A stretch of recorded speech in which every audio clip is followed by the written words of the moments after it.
భారత ప్రధాని మోదీ, అమెరికా అధ్యక్షుడు ట్రంప్ మధ్య స్నేహం గురించి మనకు తెలుసు. అయితే ట్రంప్ మొదటిసారి అధికారంలోకి వచ్చినప్పుడు భారత ప్రధాని మోదీతో మంచి స్నేహ సంబంధాలు ఉండేవి. కానీ రెండోసారి అధికారంకి వచ్చాక ట్రంప్ అసలు రూపం బయటపడింది. ఆపరేషన్ సింధూర్ ను తానే ఆపానని ట్రంప్ పదే పదే చెప్పుకున్నాడు. భారత్ ఖండించినప్పటికీ అమెరికా అధ్యక్షుడి తీరు మారలేదు. అంతేకాదు పాకిస్తాన్ తో దోస్తీ చేస్తూ భారత్ పై టారిఫ్ బాంబులు వేశాడు. అంతేకాకుండా భారత్ ఆర్థిక వ్యవస్థ డెడ్ ఎకానమీ అంటూ ట్రంప్ ఎద్దేవా చేశాడు. తమ మాట వినకపోతే భారత్ కు భవిష్యత్తు లేదంటూ ట్రంప్ ఉద్దేశపూర్వకంగా మాట్లాడేవాడు. తమతో ట్రేడ్ డీల్ చేసుకోవడం మినహా భారత్ కు మరో దారి లేదంటూ అమెరికా భావించింది. టారిఫ్లతో భయపెట్టాలని చూసింది, కానీ భారత్ వెనక్కి తగ్గలేదు.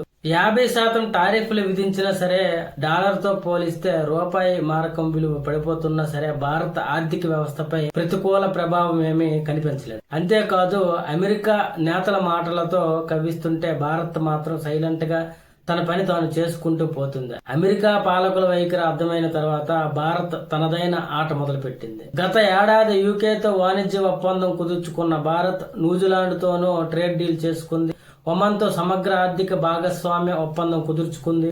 అలాగే ఇప్పుడు యూరోపియన్ యూనియన్ తో ఏకంగా మదర్ ఆఫ్ డీల్స్ గా చెప్పుకుంటున్న స్వేచ్ఛ వాణిజ్య ఒప్పందాన్ని కుదుర్చుకుంది.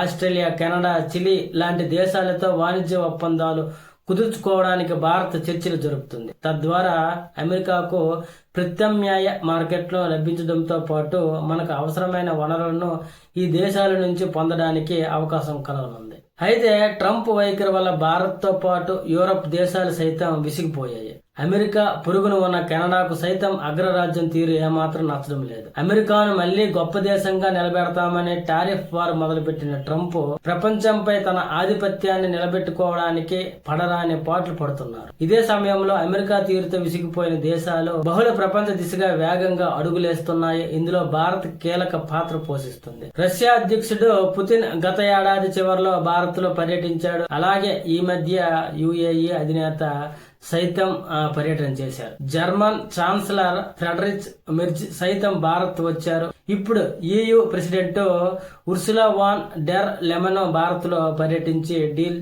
చేసుకున్నారు. కెనడా ప్రధాని మార్చి నెలలో భారత్ పర్యటించే అవకాశం ఉంది.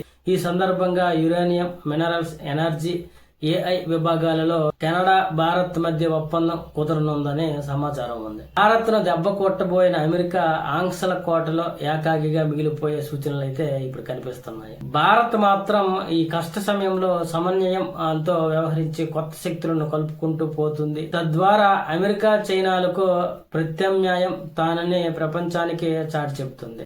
తన వ్యాపార ఉత్పత్తులు కాకపోతే ఆంక్షలతో ఉక్కిరిబిక్కిరి చేస్తామని అమెరికా హెచ్చరిస్తే ప్రత్యామ్నాయ మార్కెట్ల అన్వేషణలో భారత్ దూకుడు ముందుకు సాగుతుంది.